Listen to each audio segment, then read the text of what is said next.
Sisters and brothers, ladies and gentlemen, friends, neighbors, comrades, all citizens of the world, wherever you're going, wherever you've been, and wherever you're at, we welcome you to the Live from the Heartland show here on YouTube.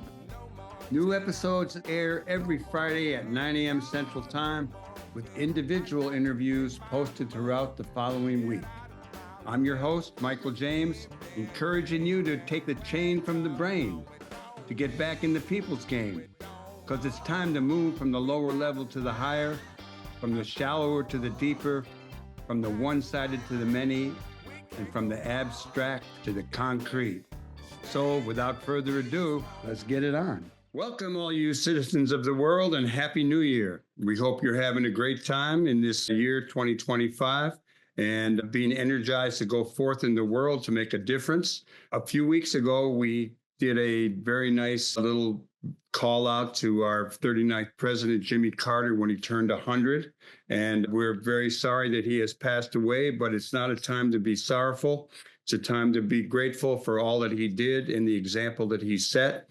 We are bringing our producer and sometimes co-host Thom Clark on today to talk about Jimmy Carter and to talk about a photograph he took. You can see it over my left shoulder here if you're viewing the show. And that's a picture of him along with Harold Washington. I want to say, while there's a lot of good going on in the world, there's a lot of negativity that we have to acknowledge and be prepared to deal with. We have a new president coming in who doesn't seem to want to represent the interests of the people. We have a situation up in a town called Marcy, New York, where the prison guards, 14 of them, have been implicated in a beating murder of a prisoner named Robert Brooks, who at 43 years old was serving a 12-year sentence. And 14 of those prison guards have been suspended. There's a new head of the prison, et cetera, et cetera. We'll keep you posted. This stuff continues to bubble up in our country. Shootings and deaths in New Orleans just on New Year's Eve. We see a guy drove into a crowd of people, a number of people dead, a number of people injured. We have to really figure out how we get ourselves situated so that we can take on the negativity, because if we don't take it on, no one will take it on. I also want to mention that there were some strikes going on last week when we were on. I'm not sure where they're at today, but both Amazon and Starbucks. So when you're in either of those places or using them, try to acknowledge that there are issues that need to be dealt with. We're going to take a little musical break. We'll be back with our first guest, Thom Clark, and then we're going to follow that up with a fellow named Ronald Schulz, who's been on the show before. He's been writing away up there in Seattle, or at least up in Washington State somewhere. And his newest book, Party at the End of the Rainbow, just came out, and it's a lot of Chicago history, has the weathermen, it has a lot about the White Panther Party, has a little bit of Rising Up Angry, the Seed newspaper. It'll be a fun interview. Look forward to both of them. So Hal James, our engineer, please give us a little musical break, and we'll be right back with our first guest. We need some time to talk with you. It's not the time for easy lies about the things we all must do, and it's no time for alibis, people crying and thinking about the revolution, wondering if there's time.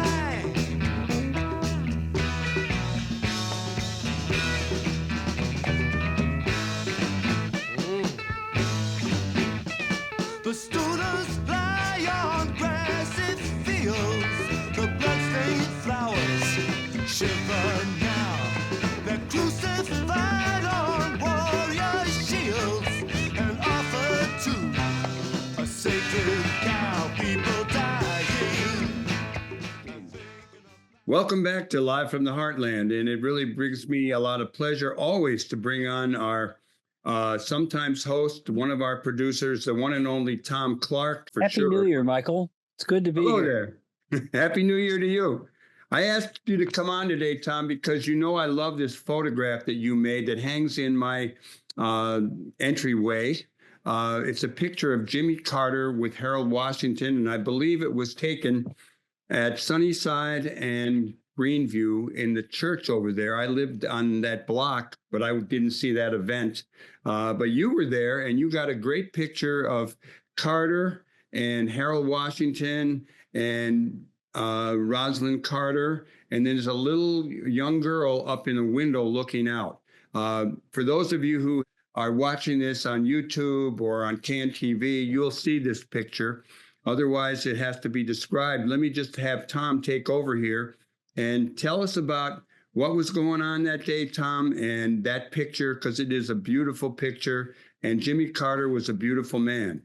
We certainly had our criticisms of him back in the day when he was the president, but looking back on it, he couldn't have been much better.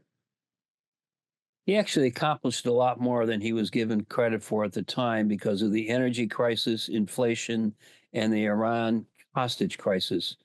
But that picture was taken as when he was ex-president, but already very involved with Habitat for Humanity. And that picture was actually taken on North Kenmore Avenue in the 4700 block, a two-flat owned by former Voice of the People executive director Ann Harper. And the young person in the upstairs window, which makes the photo, I think, was her tenant. And I don't have any other information on that family or where that young person is now. But she was, her expression is, she's clearly bored with all the festivities taking place in front of her house with all these dignitaries from all over the country, because it was kind of a kickoff for Habitat in Chicago. The Carters got a lot of attention for their work on the West Side, and rightfully so. Bethel New Life and Mary Nelson were very involved with that effort. But he actually came to Uptown first to work on this almost finished two-flat in terms of rehab work. So it was a very exciting day, and it was exciting for me because I'm a freelance photographer at the time and freelance writer. And I happened to hear about this event because I knew people in the neighborhood. It was right next to the Associated Colleges of the Midwest Department. So there are lots of young students at the time, grown up now adults, and they remember this day and my subsequent photo very well. And I just felt very lucky. All the media was there, AP, Sun-Times, Tribune. We were all standing on the same media platform, but I got the picture. And I say that because I was recently on Ben Jarafsky's show, and he spent some time talking about my photography as an example of something he didn't think many people knew about me. And he pined that he hoped I made a mint off of that photo. Well, to be honest, a lot of nonprofits made money off of that photo. I never made a dime. And you know, that's probably my own lack of getting my stuff out there and marketing, but you've been a lot better at that, Michael, in marketing your archival photography. Well, I'm not rolling in the dough, but I do stand corrected about where the photo was shot. And somehow in my mind, I always had it over in the neighborhood where I lived, but I was long gone from that neighborhood. So it was on 4700 block of Kenmore, not Greenview and Sunnyside. And it was in 86, so I wasn't living there anyhow. You know, one of the other photographs that you took that I like, I think you gave me a copy of it once, was you got a photograph of Mick Jagger that's pretty good too. Yeah, in 1970, I was at Loyola's Rome Center. We got connected with a local nightclub owner who loved catering to American students in Rome for the year. And we made a deal where I got really choice tickets to a basketball stadium concert by the Rolling Stones. And believe it or not, my draft card is what got me, in lieu of a press card, up to the front of the stage and 20 feet away from the Stones. So you hadn't burned your draft card by then? I had turned it in, but they sent me a new one before I went to Rome. They moved me from a 4D ministerial exemption to a 2S deferment. I didn't ask for that. I had filed for a conscientious objector at that point, but my draft board didn't want to let go of me that way. So they reassigned me. Loyola had something to do with that. Because, you know, there was a lot of cooperation with the government, and, oh, we have this new student who just showed up. And so I got a new designation, and I got a new card, and I had a press card. It was below, it was lost in my wallet. And while I'm fumbling through the Italian security people, by the way, they were overwhelmed. They had no idea what they were dealing with in this basketball stadium, but I did get a great shot.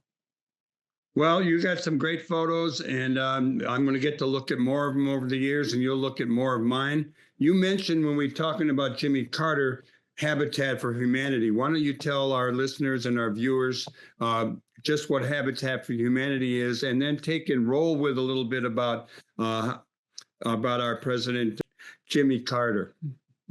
Some people will label Carter as our best ex-president, but look at the record. He dealt with some very tough issues, and probably history will treat him better, in part because of his reputation since he left the office. He was beat by Ronald Reagan, just to bring us back to that time, because we're anticipating in less than a month another guy coming in that we fear as much as Reagan, if not more so. But I mention that because I think the hostage crisis in particular really dealt Carter a bad hand. He had to deal with the culmination of years of misaligned Middle East foreign policy on the part of the U.S. government, and he had to deal with the mess. But people forget he got the first peace agreement. He got Egypt and Israel to sit down and sign an agreement. Who would have thought, particularly in this current environment with Zionists going nuts in Israel? But Jimmy Carter was probably the most decent president we've ever had, and I would say politician in general. He lived the life of a public servant to the nth degree. Was he an aggressive politician, a shrewd strategist? Yes. You don't become president without having some of that, particularly a Southern Baptist being nominated and winning as the head of the Democratic Party. I mean, that's a pretty phenomenal thing. He actually had an opportunity to try to regain some of the South that was lost when Johnson signed the voting rights bill. We're still trying to recover from that. The South, to do a broad brushstroke here, is still fighting the war between the states. And right now they think they're winning because they got their guy in. But wait for their transfer payments to stop. Anyway, I'm off the Carter thing. I've long respected Jimmy Carter. One of my true treasures in my house is a copy of that photograph, autographed by Jimmy Carter. Unfortunately, Harold died before I had a chance to get him to countersign it. But I'm glad I've got it hanging in my house. I do really appreciate it. When we were talking about Carter and Egypt, he brought, Egypt and Israel together. They made a deal. The deal still lasts. Although I did see that Menachem Begin really nixed the deal for a broader settlement in the Middle East, and people don't really talk about that. How don't we move along to the Middle East and talk about a little bit about that and some other issues that we're going to have to deal with, whether we're in power or out, and we are out right now. We're out in part because of discouraged voters that didn't show up on our side. And I think one chunk of those discouraged voters were the youth that turned out in mass, similar to how we did during Vietnam, to protest the style or the way the U.S. engaged and supported Israel in its counterattack on Gaza. There's no question that the raid by Hamas on October 7th, over a year ago now, was tragic and terrorism of sorts. But the Israeli response sense is way beyond the pale. And I think the Democrats lost this last election in part because of how many disenchanted voters just didn't bother showing up. And the turnout numbers show that. Turnout was down from 4 years ago. And I think that's both young voters, 100 to 200,000 voters in the Detroit area, where there's a very strong Arab population. It's been there for generations. And I just think those were too many strikes against an incredibly exciting, emerging, but she only had 100 days to run for office. and had to run in the shadow of how Biden had conducted our foreign policy in Israel. Tom, one of the issues that's been in our lives for all our lives almost is immigration. And we have welcomed over many, many years people from other countries to this country. And it's helped to make it what it is. We also see it as a sticking point always that the right brings up and challenges about without much advice for how to go forward and how to deal with it. Last couple of weeks back, we had someone from the ACLU on talking about them preparing to deal with the immigration fight as it comes up in the months, weeks, years to come. What's your take on immigration right now and Chicago's ability to deal with it? You might throw that in too. I think one of our bigger challenges locally in the coming year is to hold Brandon to our commitment to be an open sanctuary city. He's going to be under tremendous pressure as the federal government perhaps tries to withhold funds by being a sanctuary city. We need to make sure he holds strong, even while we may have to struggle through some other challenges depending on what the next administration does. I have some hope, though. This incoming administration does not have a good record for actually getting stuff done. They have a lot of hot noise about what they say they're going to do, but they never quite seem to get around to doing it. I have no doubt that there are going to be some people hurt with this incoming administration, but I don't think they're going to quite pull off the wholesale change to the American fabric, good and bad, that we've all been living with. Immigration is clearly one of those issues globally that seems to have given rise to a lot of right-wing influences, particularly in Western Europe and other places as well. And it befuddles me. There would not be a United States of America without immigrants. None of us were here to begin with, except Native Americans we pushed out and Black Americans that we brought here on ships. Everyone else came here as immigrants. Everybody. So where do we get off saying that we don't want immigrants here? In fact, I think one of the biggest issues on the right will be the struggle between the technocrats like Musk, who want immigrant labor because they want that high skilled labor, special visa program to allow that to happen. And the MAGNA folks don't want that special visa program to continue. So there's a big conflict within the right now over how to treat certain higher skilled immigrants. And I think that's an opening to their whole agenda about deporting people. I think it's going to end up being kind of a weak plank in their platform because they don't have the money to do it, number one. And number two, when farmers and even resort operators like this guy in Florida, he operates a place called Margo del Lago. He gets 40 to 60 seasonal employees from Central America every year on a special visa. So we have a strange attitude about immigrants, and it's a way the right wing has successfully framed other. We are scared of the other. And if we can label others coming here to improve their lives and their family's future other, then we can easily discard them. And I think that's the dynamic we're dealing with right now. Oh, they're getting something I don't have, so they can't have it anymore. Not realizing, if you look at the facts, that most of the red states that voted this administration in had the biggest dollar amount of transfer payments of any northern state. We're supporting the South right now financially through the federal government, through transfer payments, I mean food stamps, welfare, as well as military installations that are totally subsidizing many of those local state governments. And I think until we wake up and realize that, then Johnson's prediction about the Democrats losing the South will continue for another generation. We'll get it back. Maybe we'll get Andy Bashir in there or something from Kentucky.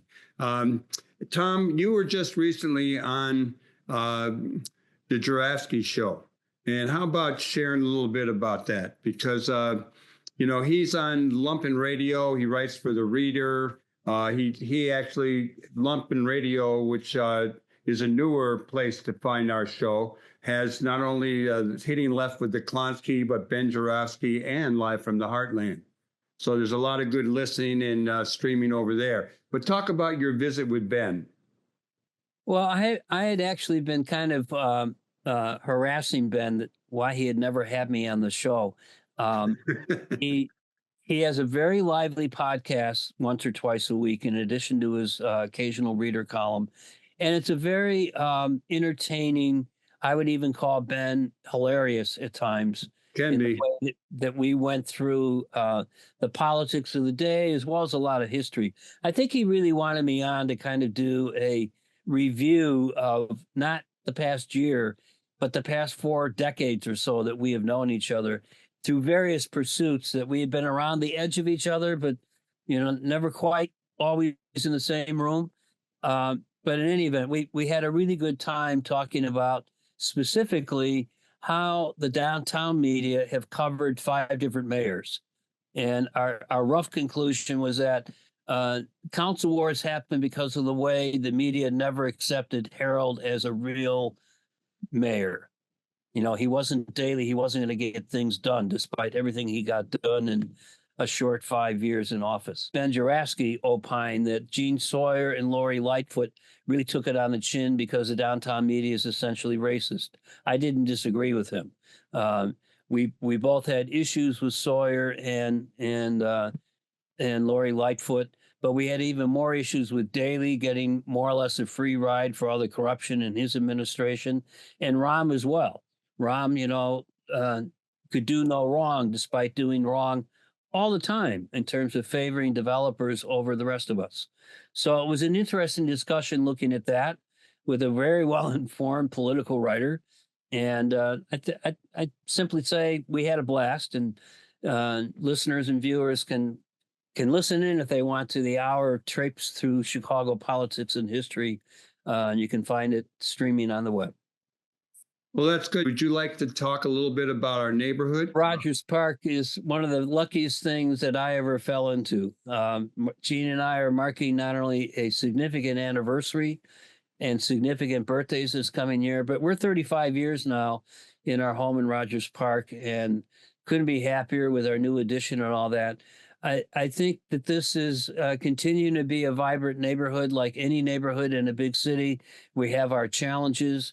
We have we have a real mutual aid, self-help way about going about things, whether it's our love pantry, where food is there pretty much every day of the week for people who are hungry and need it. They don't have to wait for the next food pantry to open up. They can go to the love pantry next to Honey Bear there in Greenleaf. And that's just one example. Getting life preservers on the lakefront so that we can maybe get the number of drownings to drop. This beautiful lakefront that we can just walk out onto. There's no other place except in South Shore that you can do that in the city. Walk from your neighborhood directly across Sheridan Road and onto the beach. It's just a wonderfully rich culturally, with people from all over the world and restaurants from all over the world. It's just a wonderful place to live, our own Rogers Park. It really is. And, we have a pretty good set of politicians, too. Our Alderwoman, Maria Haddon, our state rep, Kelly Cassidy. Maria Haddon had promised to get a new shelter built after we had that encampment at Toohey Park. That's happened. I would like to say that Susie's Noon Hour Grill, Susie gave it up. She was running it all by herself. She was close to 90. And there's a new person in there, Korean restaurant, and it's pretty neat.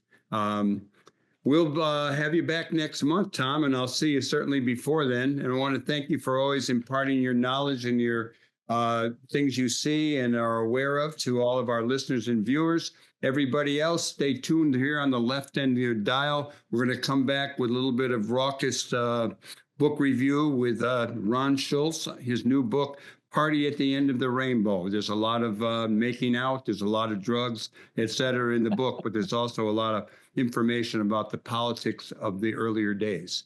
Be right back here on the left end of your dial.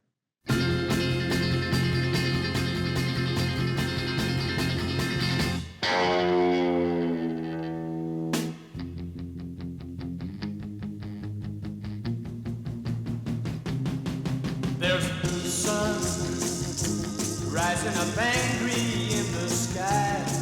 There's a new voice crying, we're not afraid to die. Let the old world make believe it's blind and deaf and dumb, but nothing can change the shape of things to come. But there are changes lying ahead in every road. There are new thoughts ready and waiting to explode. When tomorrow is today, the bells may toll for a song, but nothing can change the shape. Welcome back, all you citizens of the world, to our New Year's show. Hope you're having a good time in the new year, and hope you had a pretty good time in the last year. Our next guest is the one and only Ron Schulz, who's been on the show before. He has a number of books out. He has a book out called Chicago Rage, one called Home at the Edge, and we're going to talk about his new book called Party at the End of the Rainbow, which I am holding in my hand. And this one focuses on a lot what's going on in Chicago in the late 60s, early 70s, and includes a whole bunch about the White Panther Party. So hello to you there, Ron. Good to see you. Howdy. Yeah, good to see you again.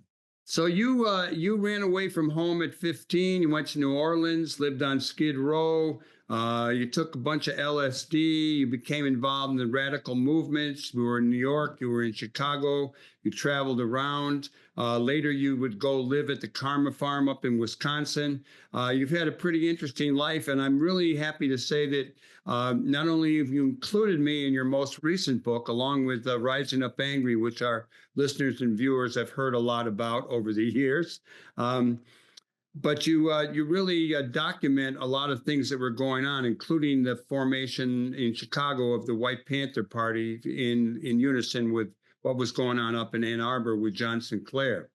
So why don't you give us a little bit of an overview of what this book is about, and then I'll grill you with some questions.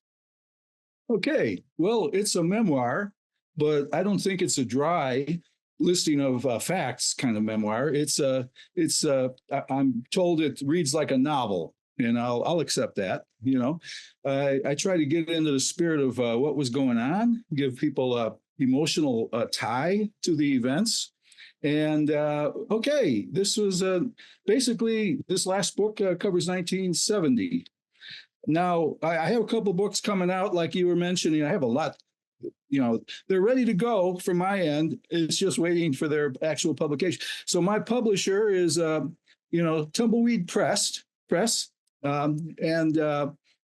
Okay, and it's a wonderful company, and we're putting stuff out. I'm able to put them out thanks to them.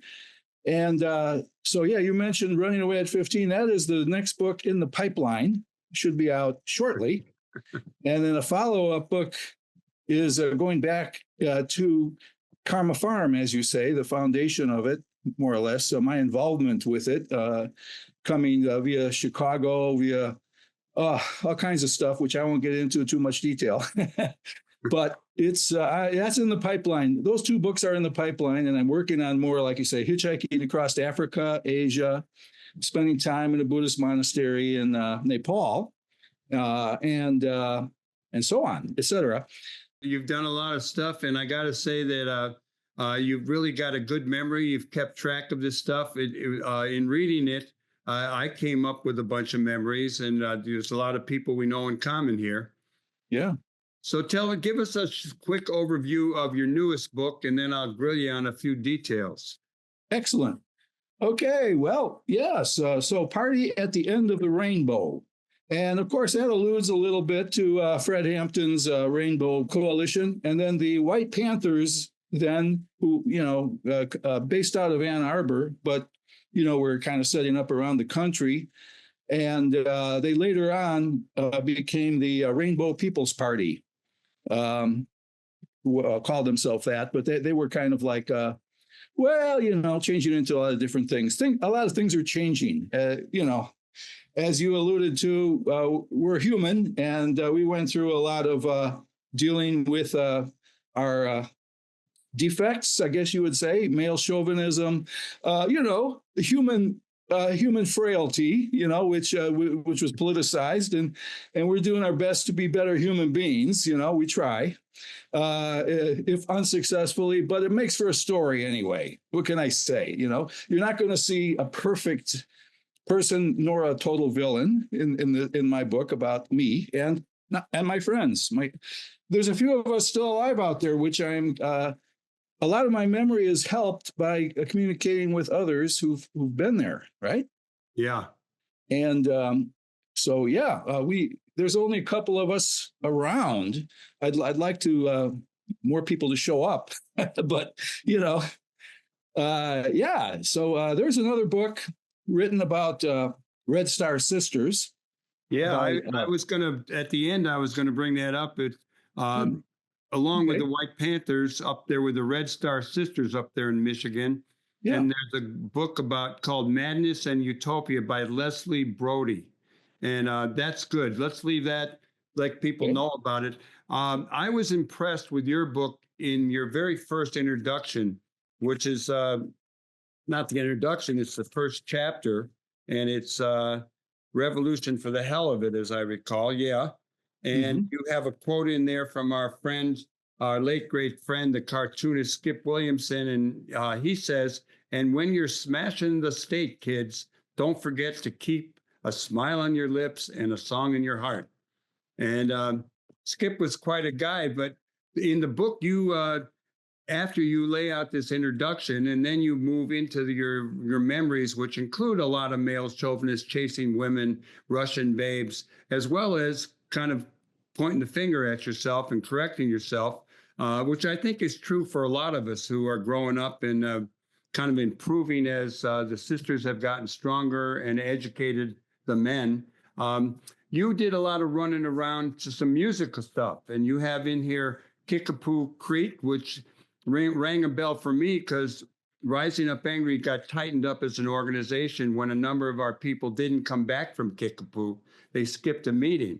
You also talk about a rock and roll festival down in Southern Illinois, some of the first ones in Lincoln Park, which maybe is where Corky Siegel and those guys were playing. I probably was there too. You talk about the Aragon.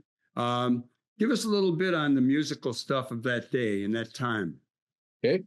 Well, I am not a musician. I like music. I love songs. I love music of all types. And I'm a super lover of rock and roll and blues and you name it, rhythm and blues. You can just like break it down into so many categories, but I'm fond of it. But no, I am unskilled but it is a soundtrack to our lives, it is. And so I have to bring it in there,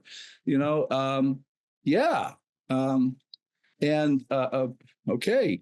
So the Kickapoo Creek, it was an experience, as every rock concert is. I mean, it is the music, but it's more than the music. It's the fellowship, it's the camaraderie, it's meeting people, hopefully. I mean, if you're just going to be there with your clique, you kind of missed it, in my opinion. I mean, we're humans, we want to socialize, we want to expand our horizons and join our fellows, et cetera. So Kickapoo Creek was a launching pad into more people for me, And then you mentioned the Chicago. I believe that was the first Lincoln Park that year, anyway. The beginning of it was spring. It was springtime, and of course, there's a lot of my personal experience with that. Involved other people, involved a number of lovely ladies and dear friends, and our ups and downs. We had some misadventures, And it would be remiss of me to just ignore that.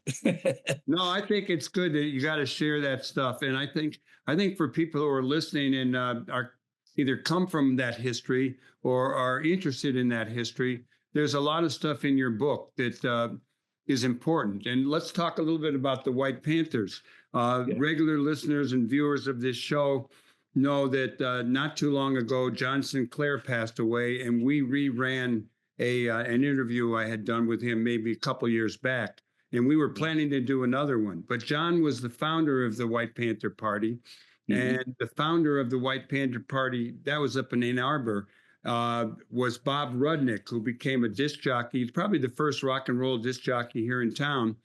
And I had vaguely remembered being to the White Panther House on LaSalle. And there were a couple of people who were involved which would be Jeff Resnick and Smitty.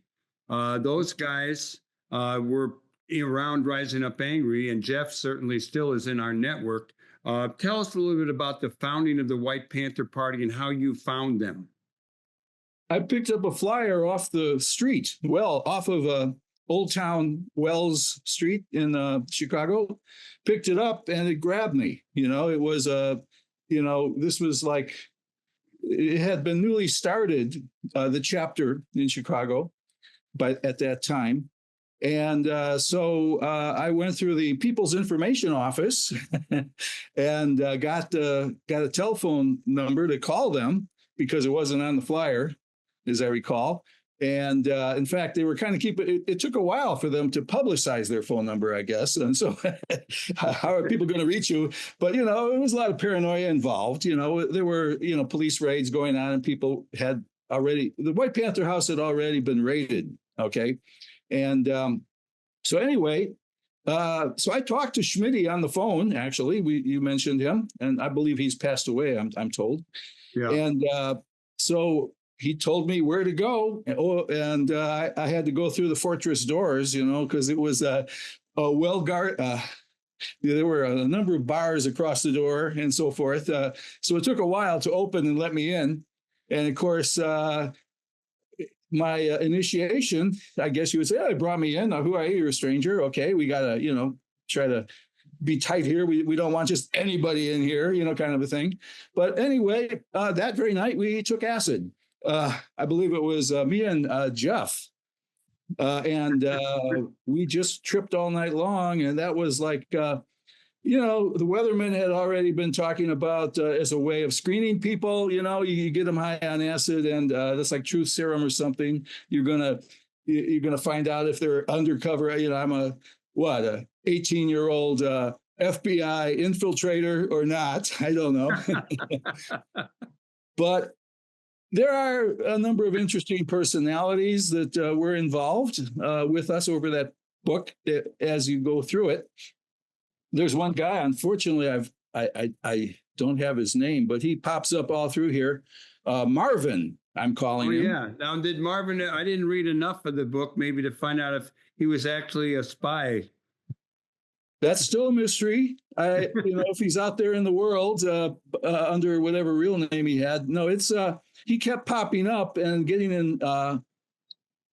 He has a lot to do with Rudnick later on. Once you get into the deeper part of the end of book there, but he's a mystery guy, which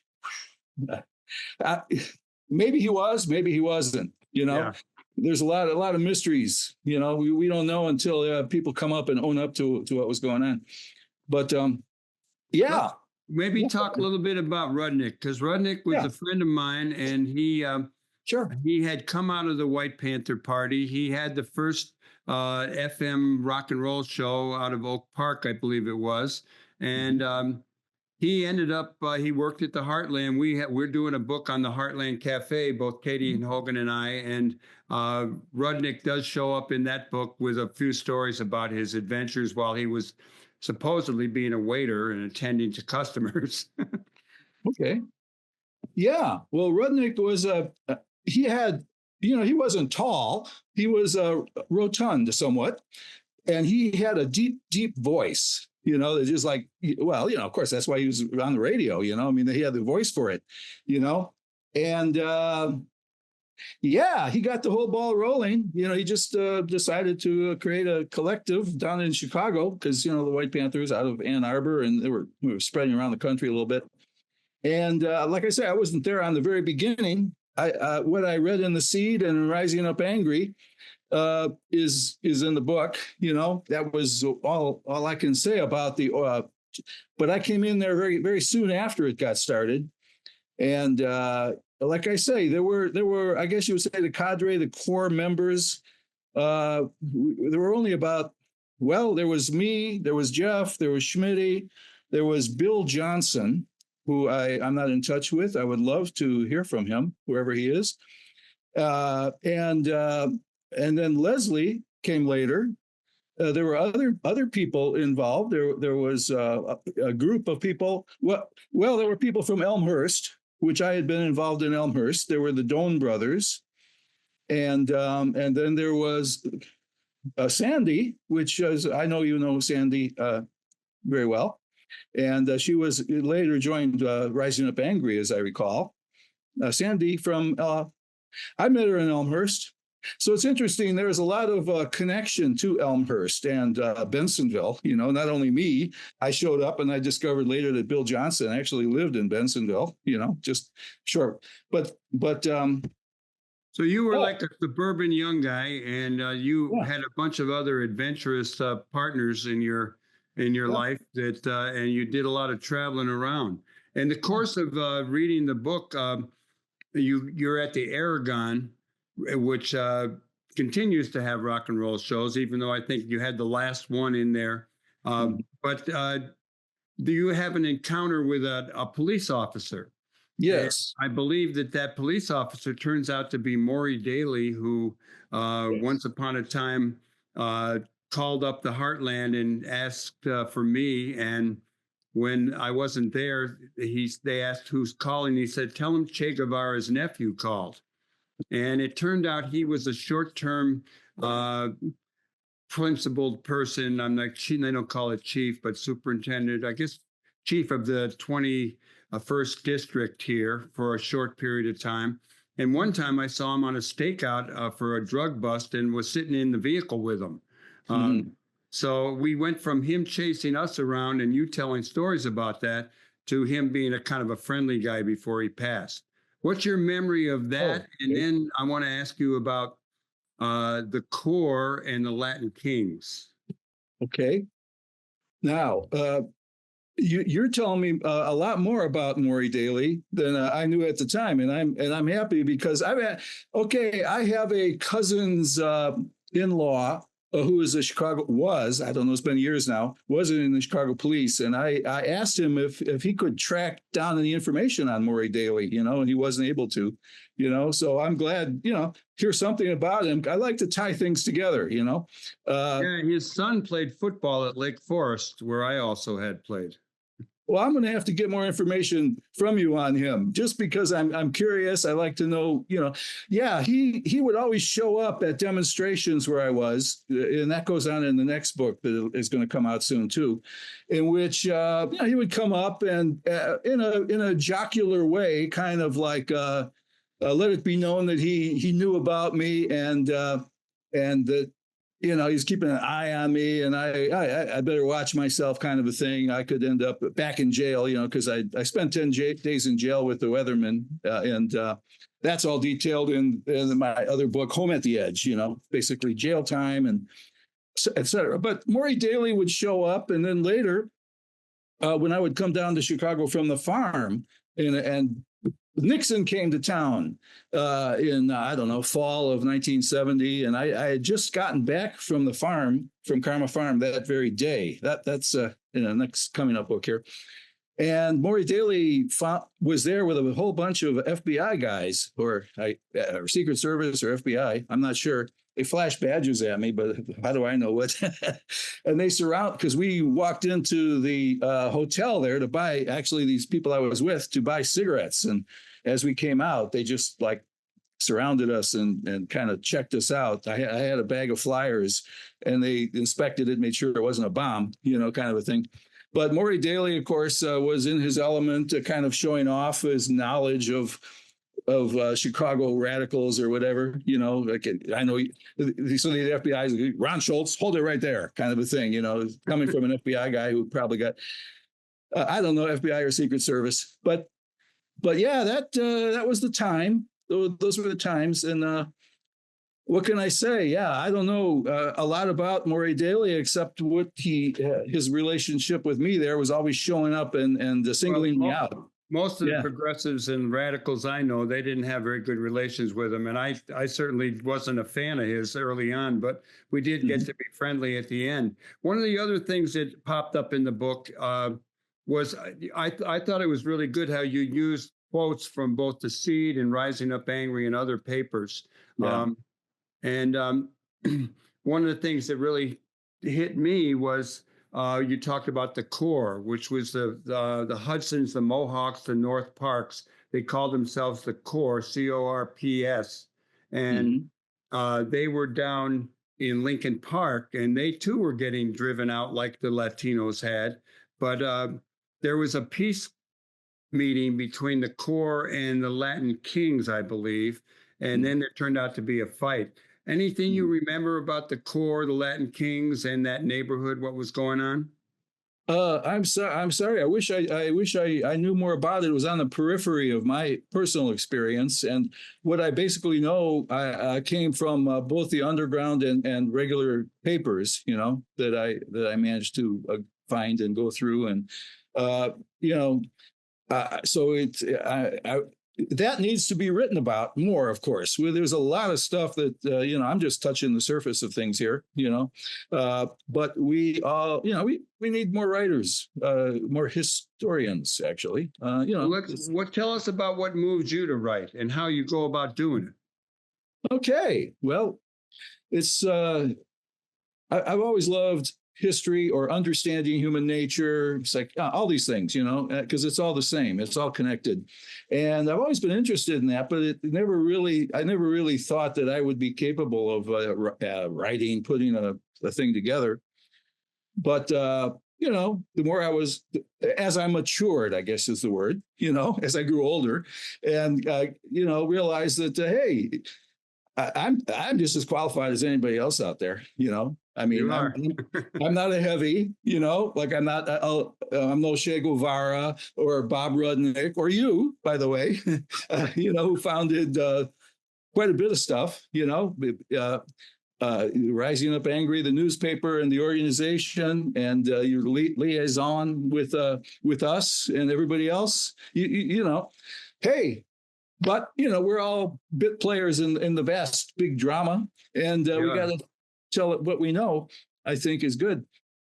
And I get yelled at a little bit for being a little too honest, but trying to be. I mean, I like I say, I'm not perfect. I'm doing my best here.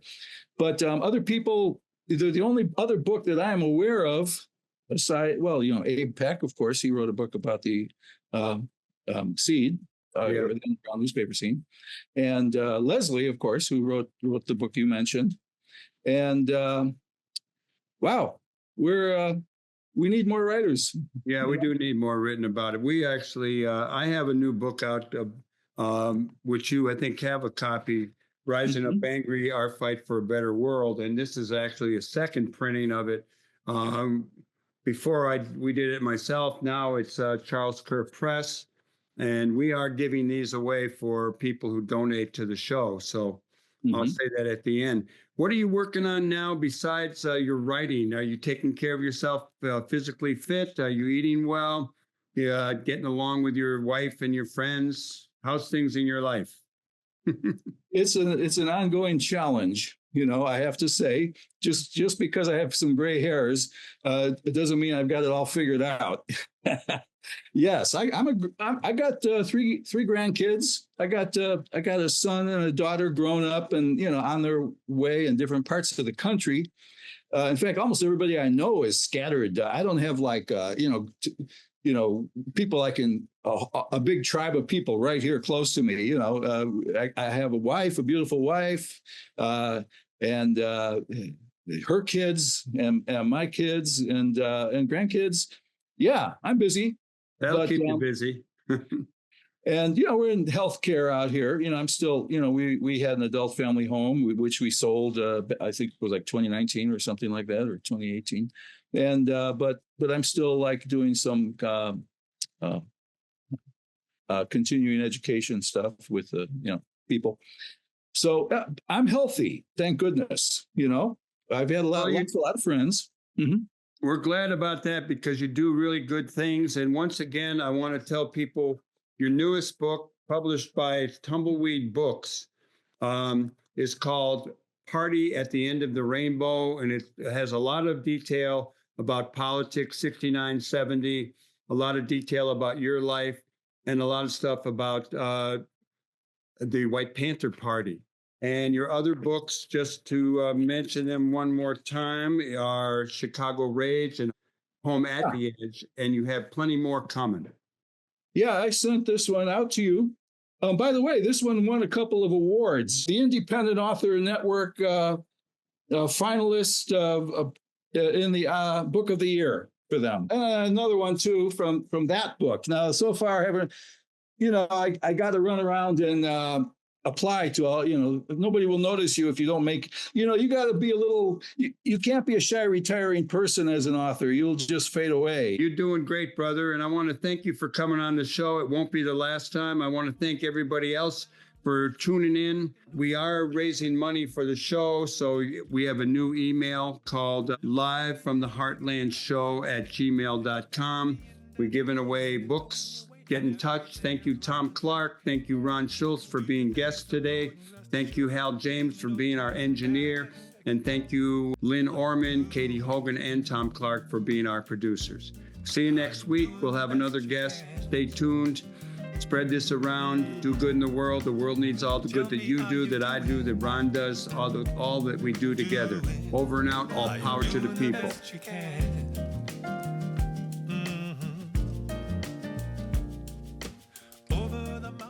We want to thank you for watching the Live from the Heartland show. New episodes air every Friday beginning at 9 a.m. Central Time. Episodes air each following Thursday on CAN TV, 9 p.m. in Sweet Home Chicago on Channel 21 or streaming everywhere else at cantv.org. Audio episodes go live on WLUW each Saturday, 9 a.m.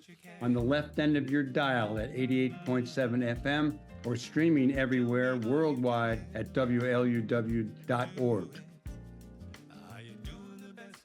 They're available on Apple and Spotify podcasts by looking up Live from the Heartland on either platform, and are also broadcast on Lumpen Radio each Friday at 9 a.m. on 105.5 FM and streaming at lumpenradio.com. I'm Michael James, and I'm glad to have been your host. Until next time, remember, do good in the world because the world needs all the good that you do, that I do, that we do together. All power to the people. Over and out. Come to limb. Are you doing the best you can? Tell me, are you doing